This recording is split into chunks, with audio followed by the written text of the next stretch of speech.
Illinois is back at home. They're hosting Rutgers. Somehow, Carter, Rutgers is 14 spots worse on KenPom than Michigan is. 14? Yeah, crazy. I don't know. They're ahead of Indiana, ahead of Penn State, but this is one of the worst teams in the Big Ten, according to the analytics. KenPom projects a 14-point victory for Illinois. Normally, I would say there's absolutely nothing to worry about for the Illini in a game like this, except they just put up a stinker at home in a game just like this before this against a Maryland team that was dead. So I don't really know what to expect. What do you expect from Illinois? I'm coming into this game with the no expectation rule on this one. This is a show me game for Illinois. And I think it's a show me game just because of what happened against Maryland. And I'm not saying like show me like prove to me who you are as a basketball team. I think Illinois is a good basketball team. I don't think Illinois is a fringe tournament team, like some say. I think they're firmly in there. I think they're going to make some noise in March. I still think they are a factor in the Big Ten, too, like when we're talking about teams that could win it, even without TSJ. But being able to, quote unquote, kick the demons somewhat, like come home on a Sunday afternoon, quote unquote, sleepy game. Who knows what the weather is going to be like? Is the Orange Crush going to show up? Are they going to make noise like they did against Maryland? And send a message that you can, kind of honestly dog walk a bad Big Ten team at home. And they need to be able to prove that to themselves. And I'd like them to prove it to me because I've seen them play and beat good teams at home. But that Maryland loss was very perplexing to me, not only in how, the actual loss, but how it happened and the domination down low by the points in the paint, the toughness type things.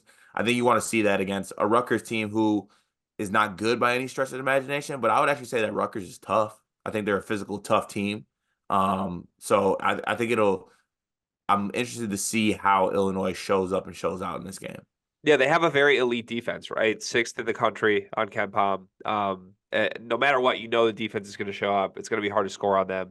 Rutgers has been very bad on the road, just 1-4 this season in road games. Losses to Wake Forest in a blowout. Michigan State was a blowout. Iowa, they lost by 9. Ohio State, they played them close, lost by 4. But then I can't get this one out of my head. They went to Seton Hall in the Rutgers-Seton Hall rivalry game and just destroyed Seton Hall on the road. So, I don't know. I don't know what to make of it. Like Rutgers, I think, can be really good any given random game, but I haven't been able to put my finger on what was the special stuff that they had against Seton Hall that they haven't had in the other games. They do have Cliff, who is one of the best post defenders in the country. He's also one of the more disappointing guys' career trajectory, I think, that we've followed in the last couple of years. He just hasn't gotten any better, in my opinion. He's the same guy that he was, and that's not a diss because he's a very good player, but there was hope he could be dominant, become the next Kofi Coburn, and never happened. Do you think they're going to use him on Ty Rodgers though? No, I don't think so. I think they're probably just going to go with, one of the two guards on him. And I know they're too small to mess with Ty, but I think they're pretty good defensively. In theory, it would work though, right? I don't know. Peichel's a very good defensive schematic guy. They say Edey's the only one you can do that with. Well, Cliff's elite defensively. He's as good as just have Cliff just stand in the lane. Yeah, I mean, they say elite post defenders are the kryptonite to Ty. This ain't Madi Sissoko. This is one of the best centers defensively in the sport. So I don't know. I was told the center on Ty strategy didn't work anymore. I don't know if that'll work or not. Or I don't know if Pike will do it or not. But I would probably try it, right? Because don't you want your big to be the one in the action if he's the elite player? Make Ty beat him.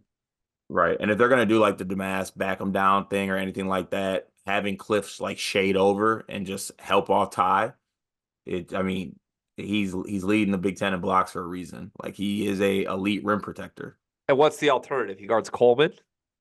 Yeah, and Coleman will have him in hell and in foul trouble probably. Yeah, that's food. So I think they probably will do that, or at least we think that's the smart thing. Rutgers guards are pretty small.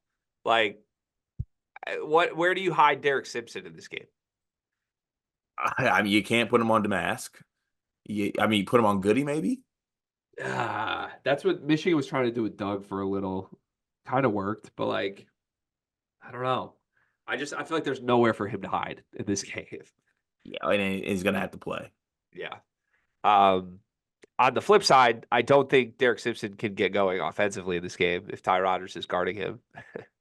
See, this is what scares me because coming into the Maryland game, on paper, I was looking at it and I was like, they might struggle, but they should, on paper, they should win this basketball game. They should be able to stifle what that team wants to do.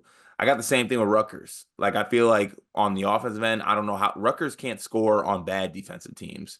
I don't know how they score on Illinois. And defensively, I think that, Illinois can exploit some mismatches. So everything on paper points to like Illinois winning this game, like you said, by like 14 points or whatever the spread is. Do they come out and do it though? Is the big thing. And because of that Maryland performance, I can't confidently say that they do. I think I can confidently say that they do. I don't see this going anyway other than like Illinois can score and Rutgers can't. Like, Rutgers covers in this basketball game. really? That's where you're at? Yeah. So what do you think the final number is then? At the final score, Yeah, or just how much do they win by? I think they win by like 8. Okay. I think this is like an 18-point victory. Wheels fall off for Rutgers, kind of like they did at Michigan State. Like competitive game early, second half they just don't have the firepower to stick around. Hmm. We'll I see. mean, it'll be one way or the other. If my version comes out, I'm letting people know right now. I will worry about Illinois. How many players on this Rutgers team would play for Illinois? Like if Dane Danger can't crack the rotation, who from I don't Rutgers think would even any. play? I don't think any of them would. It'd just be Cliff if Brad wants Cliff. But I don't even think Brad would want Cliff. Or maybe like Mag for Guerrier off the bench. I don't even know. Maybe. I don't know. Okay, actually, Illinois by 20. They're a lot better. They're a lot better. They are. They're a lot All right. better. They should run away with it. We'll have a recap up of it. We've been surprised before, Illinois, so don't let us down. But we're both expecting a blowout victory for the Orange. You could say the Orange crush Rutgers here. Haha. You like that one? We'll be here to recap it. Goodbye.